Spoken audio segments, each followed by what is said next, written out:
मंगलाचरण करेंगे। ओम नमः सिद्धेभ्यः जय श्री ओम नमः सिद्धेभ्यः जय श्री ओम नमः सिद्धेभ्यः। मंगलम भगवान वीरो मंगलम गौतमो गणी मंगलम कुंद कुंदाद्यो जैन धर्मोस्तु मंगलम सर्वमंगल मांगल्यम सर्वकल्याणकारकम प्रधानम सर्वधर्माणां जैनम जयतु शासनम जैनम जयतु शासनम जैनम जयतु शासनम। आज हमारे वो भी नहीं आए, क्या नाम उनका, चैलेंज भी नहीं। हाँ क्या हो गया। चलिए शुरू करिए आप तो। हाँ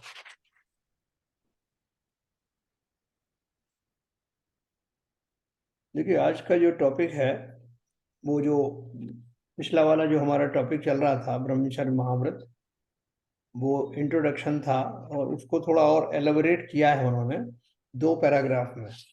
एक है स्त्री स्वरूप का वर्णन और दूसरा है मैथुन त्याग उपदेश। ये दोनों चैप्टर काफी बड़े बड़े हैं और इनमें बहुत विस्तार से जो है वो चीजें बताई गई हैं। मैं उतने विस्तार से तो नहीं बताऊंगा। ये जो 12वां वाला जो अध्याय है स्त्री स्वरूप वर्णन, उसके 59 जो है दोहे हैं, जिसमें से मैं 26 ही पढ़ूंगा। बाकी सब जिन्हें विशेष जो है पढ़ना है वो इसकी जो है डाउनलोड कर लें, अपना ग्रुप में डाल देंगे उसको शॉर्टकट, तो वहाँ से पढ़ सकते हैं। बाकी इतना ही पर्याप्त है वैसे। तो ज्ञानोदम नाम का हमारा जो ग्रंथ है उसका 12वां सर्ग, 12वां अध्याय स्त्री स्वरूप का वर्णन, ये मैं शुरू करता हूँ। जो देर से आएंगे तो वो बाद में उसको रिपीट में देख सकते हैं।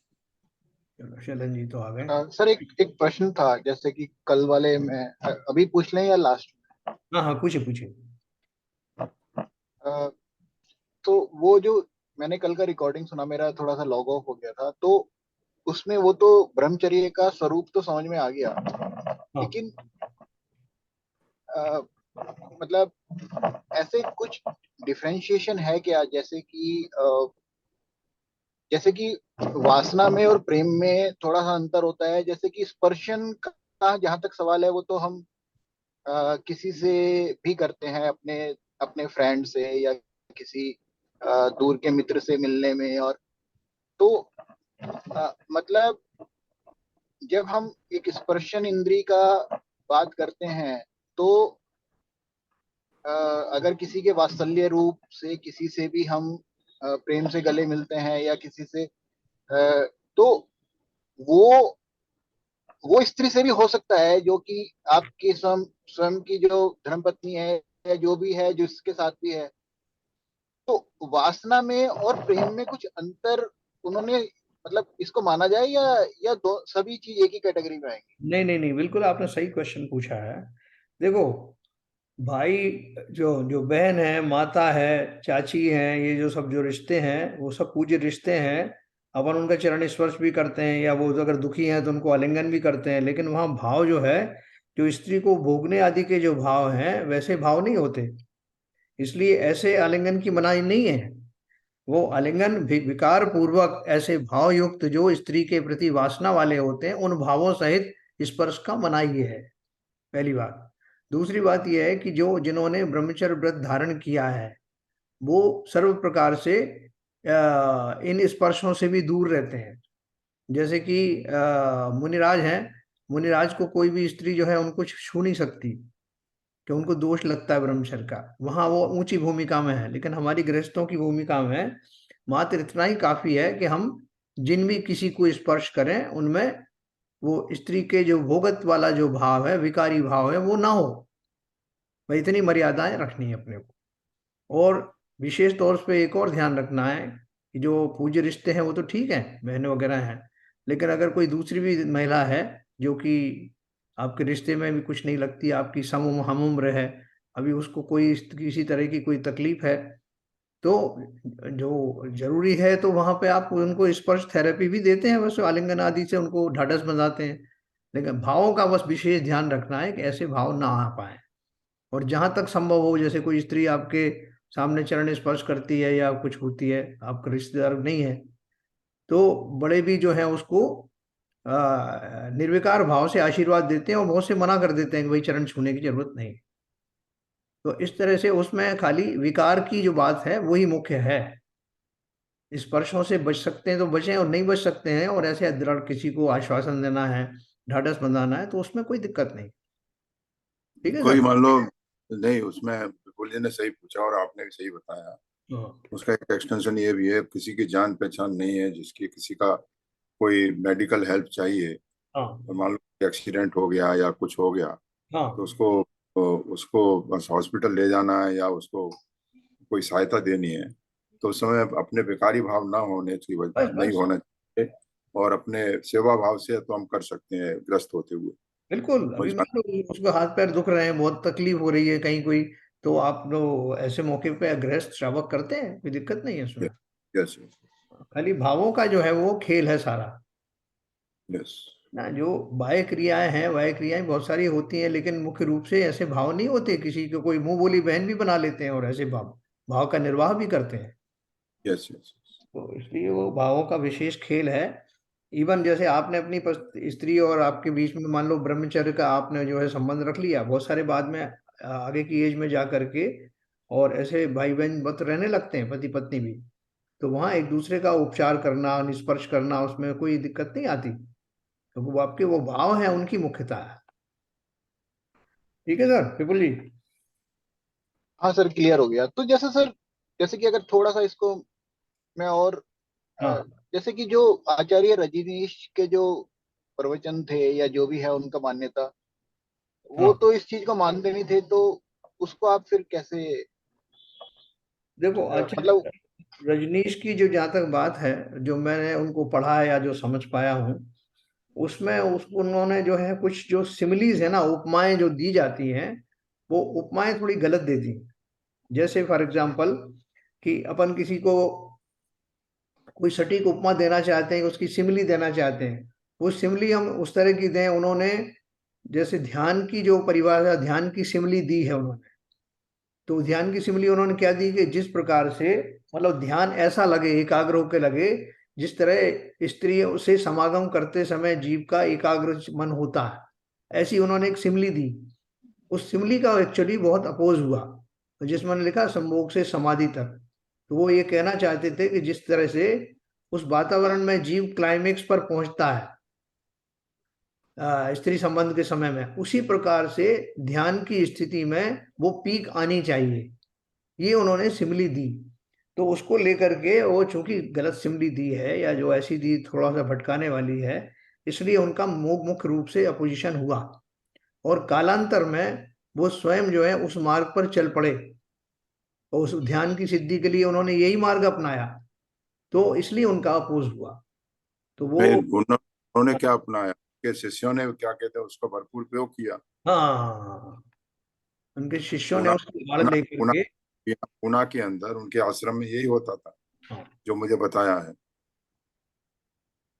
तो कुल मिलाकर के क्या है, एक तो सही जगह पर सही शब्द का इस्तेमाल, सही उसका उपमाएं देना और उसका भली प्रकार से पालन करना, इन बीच में एक जरा सा एक हेयरलाइन जो है वो भेद होता है, इसलिए उनके बहुत विशेष प्रकार से बचने की आवश्यकता है। तो अभी मैं आपको जो पढ़ने जा रहा हूँ 2 चैप्टर में, उसमें स्त्रियों के शरीर के संबंध में बहुत सारी ऐसी बातें कही गई हैं जिनको हम बहुत सारे लोग जानते भी हैं, बहुत से नहीं भी जानते। दूसरी बात यह है कि उनके जो स्वभाव का वर्णन है, उस स्वभाव का वर्णन उनके स्त्री पर्याय की अपेक्षा से स्वभाव का वर्णन है कि स्त्री पर्याय में जो भी जीव आते हैं उनके इस तरह के स्वभाव हो जाते हैं, हो सकते हैं। इसमें जरूरी नहीं कि हमारे आसपास की सब स्त्रियां उसी तरह की हों, तो इसको उसी भाव से समझना। और इसलिए मैंने उसमें से थोड़े से हल्के वाले जो हैं वो दोहे छांटे हैं, उसमें और भी ज्यादा प्रगाढ़ रूप से दिए हुए हैं। और उनमें उनका जो समरी मैं आपको इसलिए बता रहा हूँ कि वो जरूरी नहीं कि हम लोग उद्वेलित हो जाएं कि इस तरह की बातें हमने तो अपनी स्त्रियों में देखी नहीं, ये तो बहुत बड़ा चढ़ा करके बात कही गई। वो बड़ा चढ़ा करके नहीं कही गई है। स्त्री स्वरूप का जो वर्णन केवली ने जाना है, केवल ज्ञान गम्य है, बहुत सारे बारीक भाव, उन भावों का यहाँ कुछ चित्रण करने की कोशिश की गई है। और उसका उद्देश्य मात्र किसी स्त्री का अनादर करना आदि नहीं है। उसका मात्र इतना ही है कि स्त्री पर्याय में जाने पर, हम सब गए हैं ना स्त्री पर्याय में, कई बार जाते हैं और फिर भी गलती करें तो जा सकते हैं। तो उन पर्यायों में जो दोष होते हैं, पर्याय जन्य जो दोष होते हैं, उनकी चर्चा यहाँ की गई है। तो उसको अन्यथा मत लेना, ना ही ऐसा मान के चलना कि हमारे आसपास की सब स्त्रियां हमारी माता बहनें सब इन गुणों से दूषित रहती हैं, इन दुर्गुणों से, है ना। उसको भली प्रकार से समझना, सही कॉन्टेक्स्ट में ग्रहण करना। तो क्योंकि बीच में आपको समय, सर आपको जन सब बीच में आपको समय मिले तो जो हाँ जो हमारी व्यवस्था है, ना तो हम ब्रह्मचारी बने और हाँ ना हम मतलब अभी बहुत ज्यादा गृहस्थी मतलब स्वाध्यायी हैं, तो हमारा व्यवहार अभी कैसा होना चाहिए उस पर भी थोड़ा आपका विवेचन कभी समय मिले तो करें तो ज्यादा अच्छा होगा। बिल्कुल बिल्कुल बिल्कुल करेंगे, यस। तो चलिए मैं इसको करता हूँ। इसको आप बहुत भली प्रकार से समझना, राइट स्पिरिट में समझना, कहीं जरा भी कंफ्यूजन हो तो पूछ लेना। तो देखिए मैं बात करता हूँ आगे इस ब्रह्मचर्य महाव्रत के वर्णन में स्त्री स्वरूप का। मैं आपको शेयर करता हूँ स्क्रीन।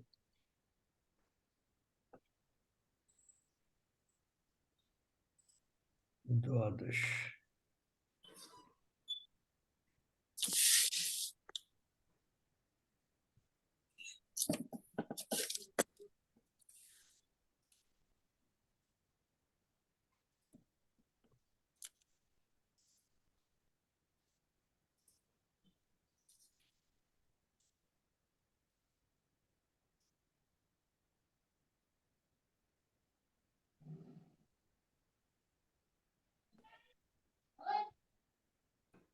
हाँ, द्वादश प्रकरण में ये है। आगे इस ब्रह्मचर्य महाव्रत के वर्णन में स्त्री स्वरूप का निरूपण करते हैं। कुर्वन्ति यन्मोदोद्रेकद पिता भुवि योषितः शतांशमपि तस्येन वक्तुम कश्चिदीश्वरः। इस पृथ्वी तल में मद के आधिक्य से गर्वित स्त्रियां जो कर डालती हैं, उसका शतांश कहने के लिए भी कोई समर्थ नहीं है। ये समरी है ना। वो बोल रहे हैं कि स्त्रियों के द्वारा ऐसे ऐसी चीजें हो जाती हैं जिनका 1% भी कोई पूरी तरह से कहने में समर्थ नहीं है। देखिए अभी इसमें आपको बहुत सारी चीजें आश्चर्यजनक भी लगेंगी और बहुत अतिशयोक्ति जैसी लगेंगी, लेकिन फिर भी उनको जो जिस भाव से मैंने आपको कहा है, उस भाव से समझना कि उनमें ये चीजें होती हैं, हो सकती हैं, होने की संभावनाएं बनी रहती हैं, और वो पर्याय जनित इस तरह की बातों की चर्चा की गई है। धारयन्त्यमृतं वाचि हृदि हालाहलं विषम निसर्ग कुटिला नार्यो न विद्मः कीन निर्मिताः। जो वाणी में अमृत को धारण करती है और हृदय में विष भरे हुए है, इस प्रकार स्वभाव से ही कुटिल इन स्त्रियों को किसने बनाया है, यह हम नहीं जानते हैं। भावार्थ है, जिनका बोल तो अमृत के समान मीठा है और हृदय में जहर भरा हुआ है, इस प्रकार क्रूर स्वभाव वाली स्त्रियों को किसने बनाया, यह हम नहीं जान सकते, है ना। ये जो कुछ भी हो रहा है, जैसे मैं आपको कह रहा हूँ कि स्त्री पर्याय में पाए जाने वाले इस तरह के जो स्वाभाविक गुण हैं, उनकी चर्चा हो रही है। किसी में बहुत कम होंगे, किसी में बहुत ज्यादा होंगे, किसी में बीच के होंगे, लेकिन उस पर्याय विशेष के स्वभाव है। तीसरा नंबर पे है वज्र ज्वलन लेखेव भोगी दृश दंष्ट्रेव केवलम वनितेयम मनुष्याणाम संताप भयदायिनी। यह स्त्री मनुष्यों को वज्राग्नि की ज्वाला के समान और सांप की दाढ़ के समान भय तथा संताप देने वाली है।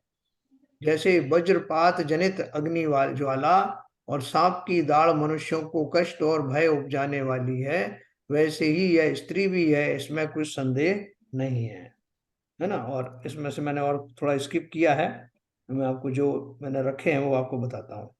दोहा नंबर 9।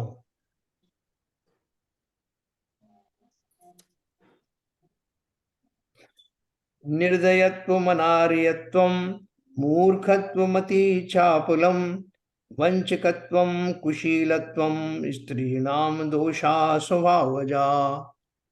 निर्दयता, अनार्यता यानी अपवित्रता, मूर्खता, अति चपलता, वंचकता और कुशीलता, इतने दोष प्रायः स्त्रियों के स्वाभाविक होते हैं, अर्थात बिना सिखाए ही आ जाते हैं, है ना। इसमें जो है बहुत सारी चीजों में उनको वो क्रूरता का व्यवहार भी करती हैं।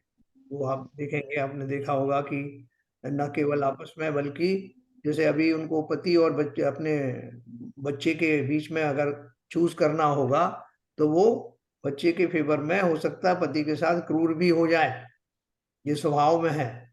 और अपवित्रता है, मूर्खता भी ऐसे बोलते हैं ना कि वो पेनी पेनी वाइज ऑन पॉन्ड फुलिश, इस तरह की मूर्खताएं उनकी होती हैं कि छोटी छोटी चीजों में तो पैसा बचाना और बड़ी चीजों में खर्च करने में कोई दिक्कत महसूस नहीं करना, ऐसा कहा जाता है। तो ऐसे कुछ मामलों में उनका चिंतन जरा अलग होता है। अति चपलता, चंचल भी बहुत होती हैं, वंचकता, बहुत बोलने वाली होती हैं, और कुशीलता आदि दोष उनके अंदर में कभी भी आ सकते हैं। इतने दोष प्रायः स्त्रियों के स्वाभाविक होते हैं, अर्थात बिना सिखाए ही आ जाते हैं। अगला है 10 नंबर का। देखो, हमारे यहाँ शास्त्रों में बहुत सारी वर्तमान योग की कहानियां हैं जिसमें ये सब चीजें आती हैं। मैं आपको सही टाइम पर ये भी बताऊंगा कौन कौन से ग्रंथों में क्या क्या कहानियां आती हैं। एक कहानी उसमें एक प्रचलित है कि एक रानी जो थी, वो अपनी प्रकार से अपने महल में रहती थी, सारे सुख भोग उसको मिले हुए थे। तो इस बीच में दो लड़कियों ने उनको उसको जाके वर्ग लाया। वो अपने महल के बाहर खड़ी हुई थी, उन्होंने उनको उसको समझाया, रानी को कहा कि तुम बिना बात के जो है ना एक आदमी से बंधी हुई हो, इसमें तुम्हें क्या सुख मिल रहा है, ये तो सब रूटीन है। इसकी बजाय तुम जो हमारे साथ आओ और देखो कितने कितने जो है पुरुष जो इधर उधर संसार में घूम रहे हैं, उन सब से संपर्क किया जा सकता है। ऐसा करके उसने उनको ऐसी गलत सलाह दी कि वो रानी वहां से महल से भाग गई। और महल से भागने के बाद उन्होंने बहुत सारी कुचेष्टाएं की, यहाँ तक कि एक नग्न मुनिराज तपस्या कर रहे थे, उनके साथ भी कुचेष्टाएं की। और उसके फलस्वरूप वो रानी का एक किस्सा चलता है, वो मर करके गधी हुई और बहुत सारी त्रियंश योनियों में गई। फिर वो ही जा करके फिर शायद दुर्गंधा बनी, ऐसे कुछ कहानी है। फिर जो सुगंध दशमी की कथा है, मुझे ऐसा याद आ रहा है कि उससे कनेक्टेड है वो। कहने का अर्थ ये है कि ये जो उसमें गुंजाइश होती है, उनमें ऐसा दृढ़पना होना थोड़ा मुश्किल होता है कि जो अपने सुशीलता को बनाए रखें और दूसरों की बातों से प्रभावित ना हो, ऐसी दृढ़ता का उनमें थोड़ा सा अभाव रहता है। बिना सिखाए ही ये दुर्गुण आ जाते हैं। 10 नंबर का है, 10 नंबर, 11 नंबर कहूंगा आपको। वश्याञ्जनादीन्त्राणि मंत्रयंत्राद्यनेकदा व्यर्थी भवन्ति सर्वाणि वनिताराधनम प्रति। स्त्री की आराधना के लिए, प्रसन्न करने के लिए वशीकरण, अंजन आदि तथा अनेक प्रकार के यंत्र मंत्र तंत्र आदि समस्त व्यर्थ हो जाते हैं। बहुत सारे लोग मंत्र आदि जो है वो सिद्ध करते हैं उनकी स्त्रियों को वश में करने के लिए। तो वहाँ उनका कहने का अर्थ यह है कि स्त्रियों को वश करना इतना आसान नहीं है, क्योंकि इनके अंदर में स्वयं की भी इतनी ज्यादा तीव्रता इन दुर्गुणों की होती है कि ये वशीकरण मंत्र आदि भी मुश्किल से ही उनके ऊपर चल पाते हैं। 12 नंबर है, अगाध क्रोध वेगांधा कर्म कुर्वन्ति तत् स्त्रियः सद्य पतति ये नेत भुवन भुवनम दुख सागरे। ये स्त्री अगाध क्रोध के वेग से ऐसा काम करती हैं कि जिससे शीघ्र ही यह जगत दुख सागर में पड़ जाता है ना। आज अपन ने जो द्रौपदी का किस्सा सुना ना, द्रौपदी ने कैसी बात कह दी जिससे वो कितना क्रोधित हो गया दुर्योधन, कि अंधे के अंधे ही पुत्र होते हैं। ऐसे बहुत सारे आप देखेंगे कि जो न केवल पौराणिक कथाओं में, बल्कि वर्तमान में भी आप देख सकते हैं कि उनके कोई एक वचन सुन करके लोग जो हैं वो संतप्त हो जाते हैं। कहीं से कहीं इनकी आग लग जाती है, कहीं से कहीं द्वेष परिणाम शुरू हो जाते हैं, आपस में झगड़े शुरू हो जाते हैं। उसमें मुख्य रूप से अब बच्चों के माध्यम से स्त्रियों में जब आ जाती लड़ाई, तो वो स्त्री अपने अपने पतियों को, अपने घर वालों को उस तरह से कह करके उनको भटका देती हैं, भ्रमित कर देती हैं, और फलतः बहुत बहुत सी लड़ाइयाँ शुरू हो जाती हैं। इसलिए उन्होंने बोला ये स्त्रियां अगाध क्रोध के वेग से ऐसा काम करती हैं कि जिससे शीघ्र ही यह जगत दुख सागर में पड़ जाता है। इसलिए जो भी विवेकी पुरुष हैं, अगर वो स्त्री के द्वारा कोई कथा कही गई है, कोई बात कही गई है, तो थोड़ा विवेक पूर्वक सोचना, कहीं ये एग्जैगरेटेड तो नहीं है, कहीं इनका जो है पर्टिकुलर स्वार्थ के कारण कहीं परिवारों में झगड़ा तो नहीं बन जाएगा। तो मूर्खों की तरह से उनकी हर बात पे एक्ट करना बुद्धिमानों को शोभित न शोभा नहीं देता। भली प्रकार से सोचना, विवेक करना, उसमें एक फैक्टर लगाना, ये एक जो कुछ कहा जा रहा है कहीं अतिशयोक्ति तो नहीं है। ज्यादातर लोग इस तरह बात का चिंतन नहीं करते, इसलिए सगे भाइयों में झगड़ा करा देती हैं, रहते हुए माता पिता के बीच में और जो पुत्र और बहू के बीच में झगड़े करा देते हैं। तो इसलिए बहुत सावधान रहना, क्योंकि उनका ये स्वाभाविक गुण है। ज्यादा किसी के बहुत ज्यादा होता है इस तरह, किसी के थोड़ा कम होता है, तो वहां निर्वाह हो जाता है। अगला दोहा है 13 नंबर का। स्वातंत्र मभिवांछन्त्य है कुल कल्प महीरुहम अभिचार्येव निघ्नन्ति स्त्रियो अभीष्ट फलप्रदम। स्वतंत्रता की वांछा करती हुई स्त्रियां अभीष्ट यानी मनोवांछित फल देने वाले अपने कुल रूपी कल्प वृक्ष को बिना विचारे ही मूर्खता से काट डालती हैं। आजकल आप क्या देखते हैं कि जो वो संयुक्त परिवार पहले हुआ करते थे, उनमें रहने वाली स्त्रियों में बहुत धैर्य हुआ करता था। उनका जो है संयुक्त परिवार के प्रति, उनमें रहने वाले परिवार के जो इष्टजन है, बड़े वरिष्ठ पुरुष हैं, स्त्रियां हैं, उनके प्रति बहुत श्रद्धा का भाव होता था। बहुत सारे एडजस्टमेंट वो कर पाती थी, इसलिए संयुक्त परिवार चलते थे। लेकिन कालांतर में लोगों को लगा कि मुझे किसी की सुनने की आवश्यकता नहीं है, मैं अपना लिमिटेड रखूं। तो लिमिटेड रख के उन्होंने घर घर में तोड़फोड़ मच गई, और परिवार की परिभाषा हो गई स्त्री पुरुष और बच्चे। बच्चे भी कब तक? जब तक वो बड़े नहीं हो जाते। जब बड़े होते हैं, उनकी शादी हो जाती है, तो वो माता पिता को परिवार में नहीं मानते। लेकिन अपनी अपनी स्वतंत्रता हासिल करने के लिए लोगों ने अपने परिवारों के टुकड़े कर दिए, इसलिए वो संयुक्त परिवार के जो लाभ मिलने वाले थे वो नहीं मिलते हो। तो ये जो विशेष बात है कि स्त्रियां स्वतंत्र होना चाहती हैं, उनकी स्वतंत्रता तो इस हद तक जाती है कि वो पति को भी खाली एक सहायक के रूप में तो इस्तेमाल करना चाहती हैं, लेकिन उसके भी काबू में, कंट्रोल में नहीं रहना चाहती। ये उनका पर्यायजन्य जो गुण है उसे आप मानिए। तो उन्होंने लिखा 13वें नंबर पे, स्वतंत्रता की वांछा करती हुई स्त्रियां मनोवांछित फल देने वाले अपने कुल रूपी कल्प वृक्ष को बिना विचारे ही मूर्खता से काट डालती। क्योंकि कितना सपोर्ट मिलता है एक परिवार में, क्योंकि उसके बाद भी वो उसको एक बार छोड़ देंगे, भले ही उसको कितना अच्छा फल मिल रहा हो। स्वतंत्रता जिसे वो स्वतंत्रता मानते, वास्तव में वो स्वतंत्रता नहीं है, वो तो निशंक पूर्वक जो है उच्छृंखल प्रवृत्ति को प्रदान करने वाली स्वतंत्रता है। अगला है 15 नंबर का।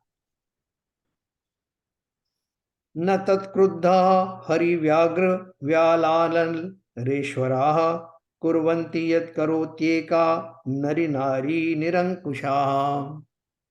एक निरंकुश स्त्री ही नर यानी मनुष्यों के लिए वह काम करती है कि जिसको क्रोधित हुए सिंह, व्याघ्र, सर्प, अग्नि और राजा भी नहीं कर सकते।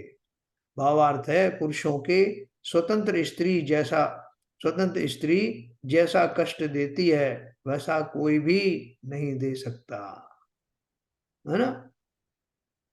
तो वो इसी बात को लेकर के वो तुलसीदास जी ने उसमें लिखा था ना, ढोल गमार शूद्र पशु नारी ये सब तारण के अधिकारी। तो वो उनका भाव यही था कि मतलब उनको ज्यादा स्वतंत्र मत छोड़ना, क्योंकि उनकी स्वाभाविक दुर्बलताएं होती हैं, जिसको वो खुद ही जानबूझ करके उनको होने होने नहीं देती, लेकिन वो हो जाती है, उनका स्वाभाविक जन्य ऐसी दुर्बलताएं होती है। 15 नंबर हमने पढ़ा। उसके बाद 16 नंबर, यामा साध्य त्वया कांताम सोढव्या नारकी व्यथा तस्य वार्तापि न श्लाघ्या कथमालिंगनादिकम। आचार्य महाराज समझाते हैं कि हे आत्मन, जिस स्त्री की संगति से तुझे नरक के दुख सहने पड़े, ऐसी स्त्री की चर्चा करना भी तेरे लिए प्रशंसनीय नहीं है, तो उससे आलिंगन आदि करना कैसे प्रशंसनीय हो सकता है ना। जैसा विपुल जी ने पूछा था, ये आलिंगन आदि का अर्थ वही है, विकारी भाव पूर्वक स्पर्श। अभी जैसे देखो, ये जो उनके जो शो आते हैं आजकल, फिल्म फेयर अवार्ड आ रहे हैं या वो कपिल के शो आते हैं, उनमें सब में कोई भी स्त्री वहां ऑडियंस में से आती हैं और वो कपिल से आलिंगन करती हैं, ये सब बहुत दोषपूर्ण है। बिना बात के जो है इस तरह के विकारी भावों को बढ़ाने वाले हैं, इनकी कोई आवश्यकता नहीं है। तो इस तरह के अकारण होने वाले आलिंगन आदि से सर्वथा बचना चाहिए, दूर रहना चाहिए। किसी की अगर कोई इस तरह की स्थिति है, किसी को ढाढ़स बंधाना है, कोई किसी का गुजर गया है, शोक से संतप्त है, वहां उसको ढाढ़स बनाने के भाव से या स्नेह वश जो आलिंगन होते हैं उनकी बात अलग है। लेकिन इस भाव के साथ में वहां तो चर्चा भी ऐसी होती है, वो तो भाव भी, बातें भी ऐसी होती हैं, तो मैं क्या करूं, वो तो मेरी शादी हो गई, नहीं तो मैं तो ये सब करता है, ऐसा इस तरह की बातें। तो इसलिए जो आलिंगन शब्द इस्तेमाल किया है यहाँ, जिसका पर्पस है, उसको उसी अर्थ में जानना। 16 नंबर का हो गया। 19 नंबर भी एक बार देख लेते हैं। न तद्दृष्टं श्रुतं ज्ञातं न तच्छास्त्रेषु चर्चितं यत् कुर्वन्ति महापापं स्त्रियः काम कलंकिताः। ये स्त्रियां काम से कलंकित हो ऐसा भी कोई महापाप कर बैठती हैं कि जिसको ना तो किसी ने देखा ना सुना, तथा शास्त्रों में ही जिसकी चर्चा आई हो, है ना। अभी यहाँ का एक अमेरिका का एक किस्सा आया था ना, कि एक स्त्री ने अपने छोटे छोटे बच्चे थे उनको कार में बिठाल करके और उसके शीशा बंद कर दिए और बाहर बाहर निकल आई। वो बच्चे जो है अपने वहीं के वहीं उसमें मर गए दम घुटने से। फिर उसने कार को धक्का भी दे दिया इस नीचे खड्डे में, और उसका पर्पस था कि वो ये दिखा करके कि उसके कोई बच्चे नहीं, कोई परिवार नहीं है जिससे वो नवीन शादी कर सके। ऐसे बहुत सारे किस्से अभी हिंदुस्तान में आदि में भी होने लग गए हैं बहुत सारे। तो ये उसका उन्होंने एक हिंट दिया आपको 19 नंबर में। ये सबके ऊपर लागू नहीं है, लेकिन जहां लागू हो सकता है उस अपेक्षा से बताया। 21 नंबर, मनस्यन्य द्वचस्य अन्य अन्यद पुष्यन् द्विचेष्टितम् यासां प्रकृति दोषेण प्रेम तासाम किय स्थिरम। जिन स्त्रियों के स्वभाव से ही मन में तो कुछ, वचन में कुछ और शरीर से कुछ और ही चेष्टा है, उनका प्रेम कब तक स्थिर रह सकता है, अर्थात बहुत समय तक ठहरता नहीं। ये जो बहुत सारे आजकल वहां पे जो क्या है ना, क्राइम पेट्रोलिंग और ये क्या कौन कौन कौन से जो बहुत सारे आते हैं, वो उनमें जो सच्ची घटनाओं के बारे में बताते हैं, तो कैसे किसी पति और पत्नी ने एक दूसरे को मारने के लिए जो सुपारी दी, है ना, ये सब जो इन्हीं के फलस्वरूप आता है, इस तरह के भावों के फलस्वरूप। तो जिस तरह से स्त्रियों के स्वभाव से ही मन में तो कुछ, वचन में कुछ और, शरीर से कुछ और ही चेष्टा है, उनका प्रेम कब तक स्थिर रह सकता है, अर्थात बहुत समय तक नहीं ठहरता। तो हमने 21 नंबर पढ़ा। उसके बाद 24 नंबर, देव दैत्यो रघव्याल ग्रह चंद्रार्क चेष्टितम विदन्ति ये महाप्राज्ञास्ते अपि न योषिताम। जो महाविद्वान देव, दैत्य, नाग, हस्ती, ग्रह, चंद्रमा और सूर्य, इन सब की चेष्टाओं को जानते हैं, वे भी स्त्रियों के चरित्र को नहीं जान सकते। क्योंकि स्त्री चरित्र अगाध है, यह जगत प्रसिद्ध उक्ति है ना। तो ना स्त्री चरित्र को कोई जान नहीं सकता, क्योंकि उनकी पर्याय जनित ऐसी दशा है। आगे है 26 नंबर 25। सुख दुख जय पराजय जीवित मरणानि ये विजानन्ति, मुह्यन्ति ते अपि नूनम तत्व विदेश चेष्टिते स्त्रीणाम। जो तत्वज्ञानी सुख दुख जय पराजय और जीवित मरण आदि को निमित्त ज्ञान के बल से जानते हैं, वे भी स्त्रियों की चेष्टा जानने में मोह को प्राप्त होते हैं। अर्थात स्त्रियों के चरित्र जानने के लिए अज्ञान मूढ़ हो जाते हैं। अब कितनी चतुर क्यों ना हो, क्योंकि वो उनका जो चारित्रिक जो जिस तरह का व्यवहार है वो समझना बहुत मुश्किल है, असंभव है लगभग। अगर हमने 25 नंबर पढ़ा, अब ये 27 नंबर।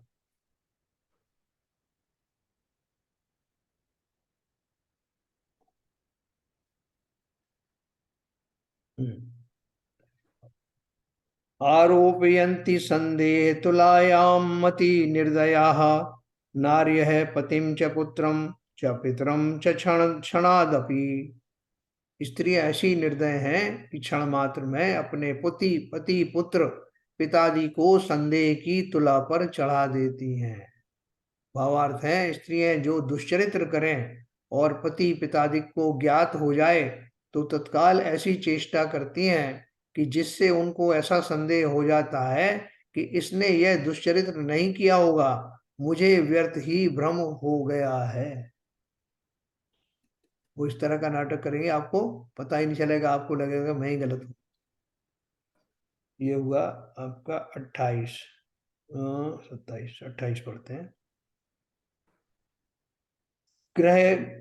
गृह्णन्ति विपिने व्याघ्रम शकुंतम गगने स्थितम, सरिद हृदगतम मीनम न स्त्रीणाम चपलम मन है।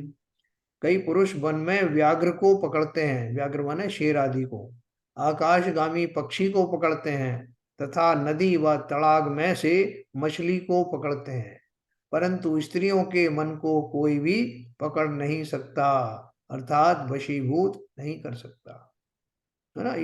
ये सब आप ये जान करके मतलब इसको अतिशयोक्ति मत मानना। ये यहाँ तक की संभावना है, उन संभावनाओं का वर्णन किया जा रहा है। हम पढ़ेंगे 32 नंबर का।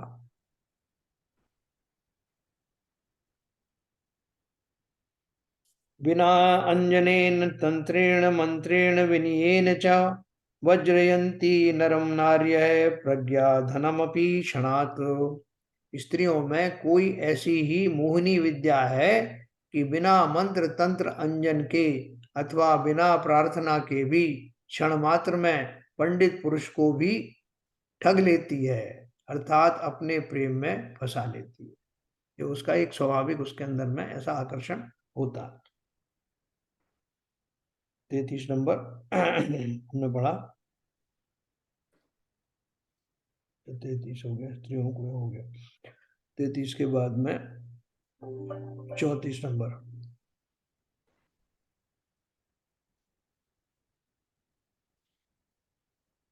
वैसे 33 में भी एक जो दिया है वो पढ़ लेते हैं। कुल जाति गुण भ्रष्टम निकृष्टम दुष्ट चेष्टितम, अप्रश्यम धमम प्रायो मन्ये स्त्रीणाम प्रियम नरम। मैं ऐसा मानता हूं कि कुल जाति गुण से भ्रष्ट निकृष्ट दुष्चरित्र अस्पर्श और नीच पुरुष ही स्त्रियों को अधिक प्रिय होते हैं, क्योंकि प्राय ऐसा ही देखने में आता है कि स्त्रियां उत्तम पुरुष को छोड़ नीच से ही प्रीति कर लेती है। देखो इसमें जो शुभचंद्राचार्य जी जिन्होंने ये ग्रंथ लिखा है, उनके भाई जो भर्तरी हैं उनका किस्सा मैंने आपको बताया था, और जो वैष्णववादी हैं उनमें भी उनकी कथा चलती है कि भर्तरी राजा को एक बार उनके दरबार में एक वैश्या आई, तो वैश्या उनको जो है बहुत प्रीति करती थी, किनसे, राजा से। तो उसने राजा को एक बहुत सुंदर एक फल जो है दिया खाने के लिए, बहुत रमणीय और साधारणतः मिलने वाला फल नहीं था। राजा ने अपने स्नेहवश अपनी पत्नी को पिंगला को दे दिया। और पिंगला जो है वो किसी घुड़साल का जो होता है ना, जो उसका मालिक जो होता है, उसको हेड होता है जो, उसको बहुत चाहती थी, उसने उसको दे दिया। और वो जो घुड़वाला था वो एक वैश्या को चाहता था, तो उसने उस वैश्या को दे दिया। वही वैश्या जो है उस फल को लेकर राजा के पास आई। राजा ने उसको पहचान लिया और उसने पूरा समझ में उसके आ गया, वो सब साइकिल उसके उनके समझ में आ गया। और उनको वो क्या बोलते हैं, संसार से वैराग्य हो गया, स्त्री आदि से वैराग्य हो गया। और उन्होंने तुरंत अपनी राजगद्दी अपने जिसको भी सौंपना था सौंप करके निकल लिए। वो एक नौटंकी चलती थी पहले राजा भर्तरी की। वो फिर बाद में वो भिक्षा मांगता है भिक्षु बन करके, और पिंगला के पास अपनी रानी से ही भिक्षा मांगता है दरबार में आकर, वहां उनका महल के पास। वो बोलता है भिक्षा दे ही माँ पिंगला करके, एक बहुत मार्मिक प्रसंग बना है वो। तो इससे ये एक उदाहरण है जिसके माध्यम से आप ये समझ सकते हैं कि स्त्रियों के मन का की गहराई कोई नहीं जानता।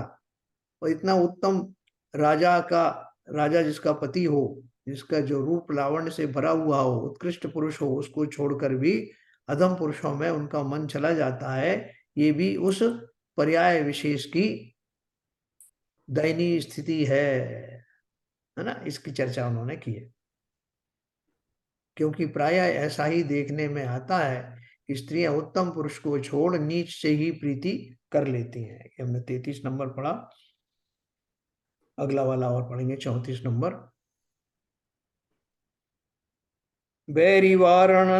वैरिवारण दंताग्रे समारूय स्थिरीकृता वीर श्रेय महासत्वर्यो विद्यस्तेपि खंडिता।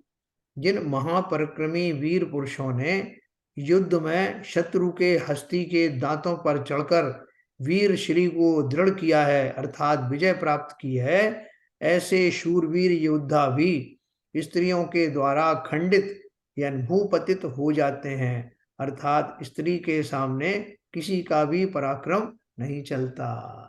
अब देखते हैं ना, बड़े बड़े हमारे बॉसेस होते हैं ऑफिस में, बड़े बड़े सेठ होते हैं, वो अच्छे अच्छे लोगों को जो है वो ठीक करके रखते हैं, सब उनसे डरते हैं, लेकिन वो ही अपनी भार्या से बहुत डरते हुए दिखाई देते हैं। वहां उनकी नहीं चलती, ये अपन प्रत्यक्ष देखते हैं। तो ऐसा हमने ये 34 नंबर पढ़ा। उसके बाद में 37 नंबर 37।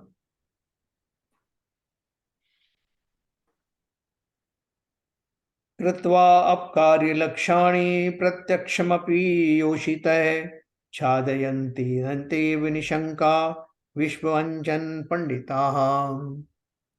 ये स्त्रियां लाखों बुरे कार्य प्रत्यक्ष में करके भी निशंक होकर उन्हें छिपा लेती हैं, क्योंकि ये स्त्रियां जगत को ठगने के लिए अतिशय चतुर हैं। इनकी माया चातुरी का कोई भी पार नहीं पा सकता।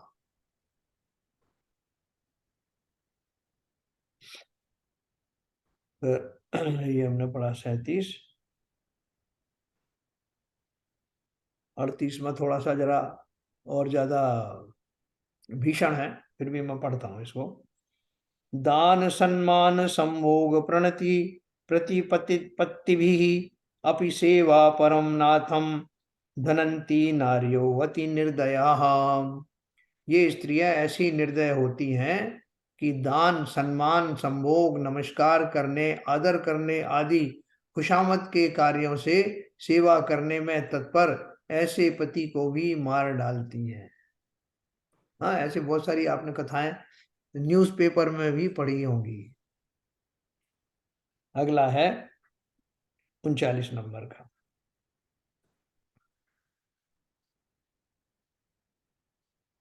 विषमध्ये सुदास्यदम समस्य जातम शिलोच्चये संभाव्यम न तु संभाव्यम चैतय स्त्रीणाम कश्मलम। आचार्य महाराज कहते हैं कि विष में कदाचित अमृत का झरना अथवा पर्वत पर धान्य का उत्पन्न होना संभव है, परंतु स्त्रियों का चित्त निष्पाप कदापि न समझना, अर्थात ये स्त्रियां निष्पाप कभी नहीं हो पाती। ये उनकी पर्यायजन्य जो है दोष है, वो जानबूझ के नहीं करती। 40 नंबर का देखिए। वंद्या अंगजस्य वंद्य अंगजस्य राज्य श्री पुष्प श्री गगन चाद दैवान तु नारीणाम मनः शुद्धिर्मनागपि। देवात वंद्या पुत्र की राज्य लक्ष्मी और आकाश में पुष्पों की शोभा होना संभव है, परंतु स्त्रियों के मन की शुद्धि किंचन मात्र भी नहीं होती। यानी वंध्या है ना, जिसके पुत्र होते नहीं, उनको राज लक्ष्मी मिल गई ऐसा कहा जाए, या आकाश में से पुष्प हैं, जो असंभव है वो किंचित फिर भी संभव है। उनके मुकाबले में स्त्रियों के मन कभी शुद्ध होंगे ऐसा तो कभी संभव ही नहीं, ऐसा वो कहना चाहते हैं। 42 नंबर पढ़ेंगे। सुराचल इवा कंपा अगाधा वार्दिवद अदभृशम नीयन्ते अत्र नराः स्त्रीभिरव धूतिम क्षणांतरे। जो पुरुष सुमेरु पर्वत के समान अचल और अकंप हैं तथा समुद्र के समान अगाध अर्थात गंभीर प्रकृति के हैं, वे भी इस जगत में स्त्रियों के द्वारा क्षण मात्र में चलायमान व तिरस्कृत किए जाते हैं, तो अन्य सामान्य पुरुषों की तो कथा ही क्या है। तो ये हमारे 2-3 चीजों के लिए कही जा रही है। एक तो ये कि जो स्त्रियों के प्रति होने वाली हमारी जो रुचि है, जो आकर्षण है, उस आकर्षण को तोड़ने के लिए ये वस्तुस्थिति ये काल्पनिक नहीं है, ये भी बात बता दें।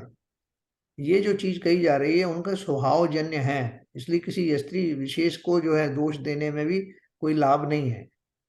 पर्यायजन्य दोष है जो किसी में कम, किसी में ज्यादा, किसी में बिल्कुल नेग्लिजिबल भी हो सकते हैं, जिसकी चर्चा अपन अंत में पढ़ेंगे।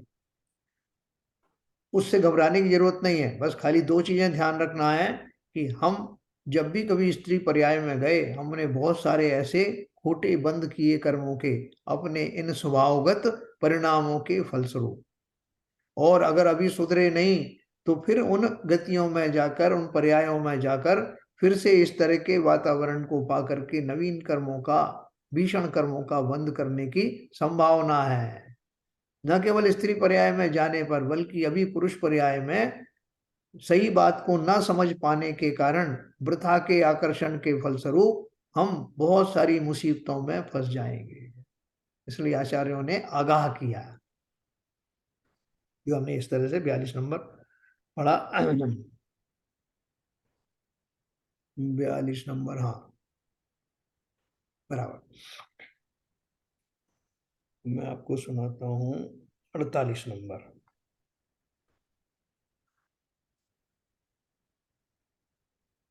ये मैंने थोड़े थोड़े हल्के वाले छांटे हैं, इससे भी भीषण हैं। सुरेंद्र प्रतिमा धीरा अप्यचिंत्य पराक्रमः दशग्रीवादयो याता कृते स्त्रीणाम रसातलम। देखो, इंद्र के समान धीर वीर अचिंत पराक्रमी रावण आदि बड़े बड़े छत्रधारी राजा भी स्त्रियों के निमित्त से रसातल को, नरक को चले गए, तो अन्य सामान्य ज्ञानों को की तो कहना ही क्या, है ना। इसमें कुछ लोग ऐसा भी कह सकते हैं कि रावण जो नरक गया, वो नरक जो है वो इसलिए गया कि उसने मान कषाय का उसको बहुत ज्यादा था। इस सीता जी को हर लाया, हरने के बाद में उसको उनको रानी बनाने का भाव ऐसा प्रबल नहीं था कि वो जबरदस्ती करता, बल्कि उसने तो उनसे अनुनय की थी कि सीता जी से कि आप मुझे अपना पति स्वीकार कर लो, तो मैं रामचंद्र जी को कुछ नहीं कहूंगा, लेकिन तुम्हारे ऊपर है, तुम सम्मति दोगे तब। ऐसा उन्होंने जो कि नियम लिया था देवों के समक्ष, मनुष्यों के समक्ष, तो उसका निर्वाह अंत तक किया।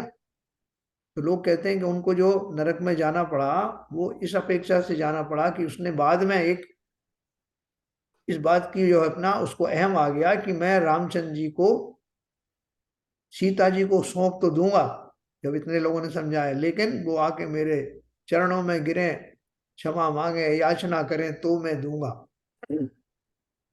लोगों ने ये भी समझाया कि भाई जिनकी जो वस्तु है उसको देने में उनसे याचना करने की क्यों अपेक्षा करना। लेकिन बताते हैं कि उसको इतना मान था अपने बल के ऊपर में, अपनी उसके ऊपर में, कि कालांतर में जिस स्त्री को वो लाए तो थे उसको अपनी रानी बनाने के लिए, लेकिन बाद में वो उसकी सम्मान की लड़ाई बन गई और वो मान के वश से नरक पहुंचा। जो भी रहा, लेकिन निमित्त उसमें सीता जी तो अवश्य थी जो एक स्त्री थी।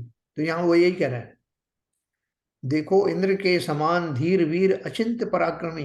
कितना पराक्रम था रावण का कि जब उसने वो विद्या सिद्ध की थी, जो बहुरूपणी विद्या, तो कितना ध्यान होकर के, ध्यानस्थ होकर किया था।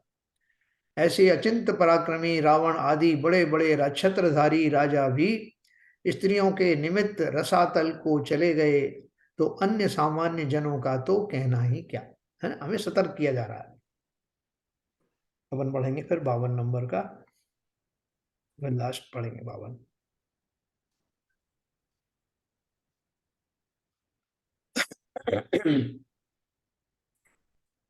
एकम दृशा परम भावेर्वागिभरण्यम तिथे अंगितैः संज्ञया अन्यम मृतश्चान्यम रमयंतंगना जनम। स्त्रियां किसी एक को तो दृष्टि से ही प्रसन्न कर देती हैं, किसी दूसरे को भावों से ही रमाती हैं, और अन्य किसी एक को वचन मात्र से तृप्त करके किसी को इशारों में ही प्रसन्न कर देती हैं, और शरीर के संकेत किसी और ही से करती हैं, और रति से किसी और ही से रमण करती हैं। इस प्रकार अनेक पुत्रशों के चित्त को प्रसन्न करके अपने वश में कर लेती हैं। अनेक पुरुषों के चित्त को। तो ये उनकी जो विशेष जो बातें हैं हमने पढ़ी 52 नंबर पे। अभी और इसमें काफी बाकी है जो अपन कल पढ़ेंगे, 3-4 और लेंगे। मैं भी आपको आज तो कुल 6 ही लोग हैं सुनने वाले। तो एनीवे, जो नहीं सुन पाए हैं वो रिकॉर्डिंग में सुन लेंगे। तो जो जैसा मैंने आपको बताया कि ये सब जो चर्चा जो की जा रही है, वो चर्चा का पर्पस है स्त्री पर्याय में होने वाले जो स्वभावगत परिणाम होते हैं, वो उनकी चर्चा आचार्यों ने की है। आचार्यों ने कुछ अपने विवेक से और कुछ केवल ज्ञान में आई हुई बातों के आधार पर ये हमको सबको बताया है। तो उनका आशय जो है हमको सावधान करना है कि जिन आकर्षणों के माध्यम से आप बुरी तरह फंसे जा रहे हो, उनके पर्याय जनित अवगुणों को देखोगे तो आपको वैराग्य हुए बिना रहेगा नहीं। और वैराग्य ना भी हो तब भी वो आकर्षण हमारा जो अंधा प्रेम है उसमें तो विराम अवश्य लग जाएगा, है ना। जैसे अभी वो शैलन जी पूछ रहे थे, थोड़ा सा मैं हिंट अभी आपको दे दूं कि जो ग्रस्त दशा में हैं, जिनका अभी परिवार जो है अभी पूर्ण नहीं हुआ है, वो उन सबको तो ये सब जो संतान उत्पत्ति के लिए या और परिवार में जो समता बनाए रखने के लिए या शारीरिक आवश्यकताओं को पूर्ण करने के लिए अभी वो इससे पूर्णता विरत नहीं हो पाते, लेकिन उसमें वो संयम अवश्य धारण कर सकते हैं। बहुत ज्यादा संयम जितना कर सकते हैं वो कर सकते हैं, जिसमें परिवार को भी जो परिवारगत आवश्यकताएं हैं, जिम्मेदारी हैं, उनको भी पूरा कर सकते हैं, और संयम का धारण भी काफी कुछ किया जा सकता है। तो इस परिप्रेक्ष्य में, इस बैकग्राउंड को समझ करके अगर किसी की स्त्री के द्वारा इस तरह का कोई अपराध भी घटित हो जाए तो बहुत आश्चर्यचकित मत होना, ये आचार्य कहना चाहते हैं। समता रख लेना कि भैया ये तो उनका स्वभाव है। कभी आपको पकड़ में भी आ जाए कि उसने ऐसा कृत्य किया या मेरे परिवारजनों के प्रति जो है परोक्ष में ऐसा वातावरण किया, भाव किया, तो ये जान करके कि पर्यायगत कमजोरियां हैं। बहुत ज्यादा कोप मत करना, अपने को संतुलन में रखना, संयमी धारण करना, और जल्दी से जल्दी इस मोह माया से कब छूट जाऊं, ऐसी भावनाएं जरूर धारण करना। ठीक है सर, मैं आपको कुछ समझा पाया थोड़ा बहुत? लेकिन जो जैसे मनुष्यों का भी, जैसे पुरुषों का भी स्वभाव है, जैसे अभी काफी उम्र भी हो गई है, फिर भी हंस हंस के बहुत ज्यादा बातें करना, हाँ, महिला समूह में अपनी सलाह देना, उनकी तारीफें करना, हाँ। उनसे अपने बारे में बताना, तो इसको क्या कहा जाएगा? ये बिल्कुल गलत है, बिल्कुल गलत है। चाहे हम जो है गृहस्थ ही क्यों ना हो, हमें इस भूमिका में विशेष ध्यान रखना है कि ये इसी का इसका पर्पस ही ये है, ये जो हमने पढ़ा, अनावश्यक रूप से किसी भी स्त्रियों के साथ वार्तालाप करना, एकांत में वार्तालाप करना, शील में दोष लगाता है। शील की नौ वाणों में तो एक ये भी है कि किसी भी जहां पर स्त्रियां प्रधान जगह है वहां नहीं विचरण करना, उनसे आंख से आंख मिला के बात नहीं करना, उनके अंगों के ऊपर देखना नहीं, और किसी जिस शैया पर या आसन पर वो बैठी है स्त्री, उस पर नहीं बैठना। सर मैं ये वाला जो चैलेंज जी का सवाल है, हाँ, दूसरे तरीके से रखना चाहूंगा आपके सामने। हाँ, बोलिए। ये जो पूरा चैप्टर आपने पढ़ा, जो स्त्रियों के भावों में विकृतियां पाई जाती हैं पर्याय जनित, हाँ, तो इस तरह का चैप्टर सुभाषाचार्य आचार्य श्री ने पुरुष के भावनाओं की विकृतियों का नहीं दिया है क्या? पुरुष का तो किया है, लेकिन क्या है कि मुख्य रूप से ये उनमें ज्यादा पाया जाता है। पुरुषों में तो जो जो उनमें आकर्षित हो रहे हैं ये पुरुषों का स्वभाव है। नहीं नहीं, जो शैलेंद्र जी का क्वेश्चन था हाँ। कि एक सिचुएशन ऐसी हो सकती है कि कोई स्त्री संयमी है हम्म। और और पुरुष के विकार उत्पन्न हो रहे हैं उसके हाँ, प्रति, हाँ। तो ये क्या उसका मनुष्य के पर्याय जगत जनित विकृतियां नहीं होंगी क्या? नहीं, देखो मनुष्यों की तो होती हैं, लेकिन वो क्या है कि वो उस अपेक्षा से बताया गया अभी जहाँ पे स्त्रियों से पुरुषों का मोह भंग करने के लिए ये बात कही जा रही है। नहीं नहीं, आई थिंक ये वाला तो डिस्कशन अपन पुराने जो अध्याय, जो गाथाएं पढ़ी, उसमें हाँ, तो यही सारे अध्ययन करते हुए आए अपन। हाँ, अभी अभी यहाँ पर केवल स्त्री जनित को और संभाल कर डिस्क्राइब किया है हाँ। कि भाई, कि क्यों मतलब उनसे जो मोक्षगामी है उनको कितना दूर रहना और कैसा उनसे दूर वो रहना है। अरे अपन ने पुरुषों के बारे में ही पढ़ा ना कि पुरुषों को जो है वो कैसे जो है कौन कौन से भाव उनके आते हैं। इसके पहले वाला हमने ब्रह्मचर्य वाला जो पढ़ा, वो सारा जो इसी अपेक्षा से पढ़ा था कि पुरुष जो है हम्म, इस तरह से कैसे उनसे उन मार्गों से दूर रहें। और आगे इसका जो कंक्लूडिंग पार्ट है, तो कंक्लूडिंग पार्ट में मैं आपको ये बताऊंगा कि कौन सी स्त्रियां ऐसी हैं जो सती बनी हैं और जिन्होंने पुरुषों को किसी भी प्रकार से उनके विकार बढ़ाने में सहयोग नहीं किया, बल्कि स्वयं ही उनसे अलग हो गई। है ना, उन सतियों का भी अपन चर्चा कल करेंगे। नहीं वो उसी परिप्रेक्ष्य में मैं बात कर रहा था। हाँ, तो स्त्रियां ऐसी भी हैं उन जिनकी चर्चा अभी अपन चर्चा नहीं लास्ट। नहीं, मैंने जो क्वेश्चन पूछा था इसी परिप्रेक्ष्य में पूछा था हाँ, कि सतियां सती हुई हैं और वो अपना सतीत्व को धारण करके उन्होंने इस तरह के विकारों को बिल्कुल, पुरुष के हाँ। विकारों को नकारा है। बहुत सारी हैं जो वो अभी सीता जी के बारे में कहते हैं, सती मनोरमा है, और कितनी सारी इनकी कथाएं हैं, अपन नाटक भी करते हैं मंदिरों में, जिन्होंने अपने शील व्रत को अपने अंतिम समय तक पालन किया। है ना, इसमें जो राजा श्रेणिक चरित्र है उसमें आप पढ़ना कि वो रानी चेलना को कैसे उन्होंने, राजा श्रेणिक ने बलपूर्वक बलपूर्वक ने मायाचारी से अपने को जैन डिक्लेयर करके और उनसे शादी की थी। जब उन्हें ये बात का पता लगा तो उन्हें बहुत अफसोस हुआ इस बात का, और वो बौद्ध धर्म के थे, अनुयायी थे। ऐसी बहुत सारी कथाएं हैं, और स्त्रियों ने कैसे कैसे उनका प्रतिकार किया, ये सब भी अभी कल पढ़ेंगे अपन। ठीक है ना। देखो, स्त्रियां सारी एक जैसी नहीं होती कि सब नहीं माएँ हैं बहनें हैं सब ऐसी ही होंगी। नहीं नहीं, वो तो खैर। लेकिन हाँ, इन गाथाओं से ये लगता है कि यदि ये ये जिस किसी भी स्त्री में भी हाँ। ये कमियां पाई जाएं, तो वो बहुत से परिवारों को, बहुत से मनुष्यों को का जो मार्ग को भ्रष्ट कर सकती हैं। कर सकती वो नहीं, तो करती ही है। वही तो लिखा है इसमें। करती ही है, हमें पता ही नहीं है, बहुत सारी चीजें अपन जानते ही नहीं है। तो वो उन्होंने बहुत ऐसी बातें बताई हैं कि अंदर से हमारे जो है वो वीतरागी भावों को बढ़ाने में निमित्त होने वाले हैं, कि जिन आकर्षणों में मैं पड़ा हुआ हूं वो उनमें सच्चाई क्या है, इससे मेरा वो जो राग है वो समाप्त हो जाए। क्योंकि आचार्य का पर्पस है हमें सन्मार्ग पर लगाना।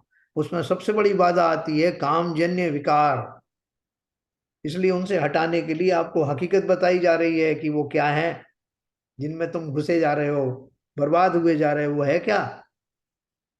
इस नहीं, अपेक्षा। आजकल आजकल परिवारों में जो विकृतियां पाई जाती हैं, अव्यवस्थाएं पाई जाती हैं, उनके मूल कारण यही भाव रहते हैं। यही चीजें हैं मूल वो में। वो मतलब ऊपर से प्रदर्शित नहीं होती हैं, मगर अंतर्भाव तो वहीं से शुरू होता है। तुलसीदास जी ने कहा ना, जिमि स्वतंत्र हो बिगरही नारी। ये जो बातें हैं, ये जो नीतिगत जो वाक्य कहे गए हैं, वो इन्हीं स्वभावों को ध्यान में रखते हुए कहा है। अपन उसको आधुनिक समाज उसका बुरा मान जाता है, अरे साहब आपने ऐसा कह दिया, संसार में विष बेल नारी। वो क्या विष की बेल है क्या साहब? और पुरुष क्या जो अमृत वृक्ष है क्या? किस अपेक्षा से कौन सी बात कही है उसको भली भांति समझना। किसी स्त्री विशेष को, कोई समुदाय को का अनादर करने के लिए बात नहीं कही गई है। ये स्वभाव जन्य जो बातें हैं उनकी बात कही है। जैसे पुरुष जो है स्वभाव से मानी होते हैं, घमंडी होते हैं, उनमें बहुत ईगो होती है, उसकी चर्चा अलग से की जाती है। कामी होते हैं, कामी पुरुषों की अलग चिंता वो कहा गया है। और इसमें जो मैंने दोहे स्किप किए हैं उनमें ऐसी बहुत सारी दशाएं हैं जो आप सुनना भी नहीं चाहोगे। आउट ऑफ 59 मैंने जो दोहे इसमें से छांटे हैं वो जस्ट आधे से भी कम छांटे हैं। और अगले चैप्टर में भी ऐसा ही करने वाला हूँ। इनको एकांत में पढ़ना तो भली भांति आपकी और भी जो है वो शंकाएं दूर हो जाएंगी। पुरुषों नहीं के साहब, बारे में पढ़ने की जरूरत नहीं है। हाँ पापा देखे मजनून भाप लिया जाता है। बस ठीक है। उन पुरुषों के बारे में भी जो बताया है, जो आधुनिक जो उनके मैथुन आदि करने के जो तरीके उन्होंने जो अडॉप्ट किए हुए हैं, उनमें कितनी जो घृणास्पद चीजें हैं वो सबका वर्णन भी है। लेकिन लोग देखो कैसे कामांध होकर के क्या क्या आचरण करते हैं, इसका विस्तार से वर्णन आचार्यों ने किया। तो चलिए साहब, समय हो गया। लोग पता नहीं आज क्यों नहीं आए हैं, बाबूजी भी नहीं है। जिनवाणी स्तुति करें। तम नाश वे को ज्ञान के प्रकाश वे को आपा परभास वे को भानु सी बखानी है। छहो द्रव्य जान वे को बंद विधि भान वे को स्वपर पिछान वे को परम प्रमानी है। अनुभव बताए वे को जीव के जताए वे को काहू ना सताए वे को भव्य और यानी है। जहाँ तहाँ तार वे को पार के उतार वे को सुख विस्तार वे को यही जिनवाणी है। हे जिनवाणी भारती तो जपू दिन रैन जो तेरी शरणा गए सो पावे सुख चैन। या वाणी के ज्ञान ते सूझे लोकालोक सो वाणी मस्तक धरूं सदा देत हूँ धोख। जिनवाणी माता की जय।